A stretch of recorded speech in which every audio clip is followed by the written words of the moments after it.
figures and thought, wow, this ice stuff's quite easy, isn't it? And this plastic is probably okay for that. Very strange. So the next question is, will they leak? Have we sealed these enough? One of the reasons this is important is when you put it down a big hole full of water, you can have 100 meters of water pressure trying to get in. Plus, of course, they're getting squashed down there. So when you first put them in, they are going to be in very deep water. So in oceanography, on London somewhere, down at the waterfront, they have these water pressure vessels testing things. So when they make stuff to go in the sea, they can put them in here, close it up, pump the pressure up to 2,000 meters depth, things like that.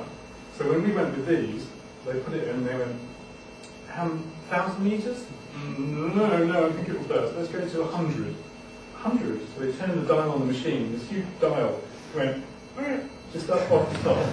And he went, I'm not too sure if I've ever used it this low, I'm not too sure it's going to work, but how long do you want it in there? 3 hours? 10 hours? And we're going, well, just give it half an hour. We're a bit worried about this. So he pumped it up, we took it out, and opened it up, and it was full of water. So it took a lot of iterations, in other words, to get the gluing and such a wrong. Of course, foolishly, we had packed it with a prototype full of electronics, so the electronics was trashed, because this is not distilled water, it's water with like antifreezy stuff in it to make the pumps work better. So anyway, you can imagine lots of iterations on this. In the end, we did have a good solution, which is these smaller polyester cases. And there was always a big debate about whether they should thread or not thread, and lots of fun every year of what should we do to these cases. Can they be thinner, etc., etc.